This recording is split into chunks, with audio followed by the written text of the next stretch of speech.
All set na ang palarong pambansa 2024 na gaganapin sa Cebu City. Narito ang report ni Eileen Navarro. Nakahanda na ang Cebu City Sports Center para sa gaganaping grand opening ng Palarong Pambansa 2024 bukas araw ng Martes. Matapos ang ilang buwan na paghahanda at pagsasagawa ng mga renovation, ay all set na ang Cebu City Sports Center bilang paunahing venue ng Palarong Pambansa 2024. Kabilang na rin ang iba pa sa 34 playing games venue sa Cebu, Mandaue at Lapu-Lapu City. Sa ginanap na media briefing ngayong araw, ipinahayag ng organizing team na handa na sila sa naturang event.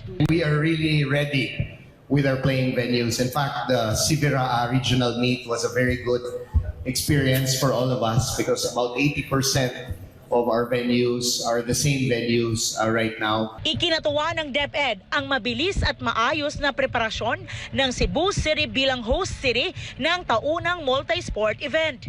95% of the Philippine schools are already done by the city. When the delegates arrived, like a few days ago, only minor adjustments were requested by the regional delegations and they were addressed. So I'm quite impressed with the preparations of Cebu City with regards to the hosting in all of its aspects, from playing venues to the oval, to the preparation of the billeting schools and all the services that Cebu City committed during the bidding process. Mismong si Cebu City Mayor Michael Rama ang nagsumikap na makuha ang Palarong Pambansa. Ito ang pangatlong beses na naging host ang Cebu City. Una noong 1954 na sinunda naman noong 1994.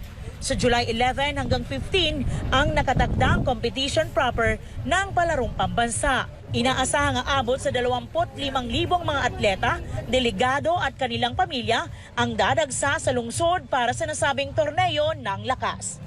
Para sa Diyos at sa Pilipinas nating mahal, Eileen Navarro, SMNI News.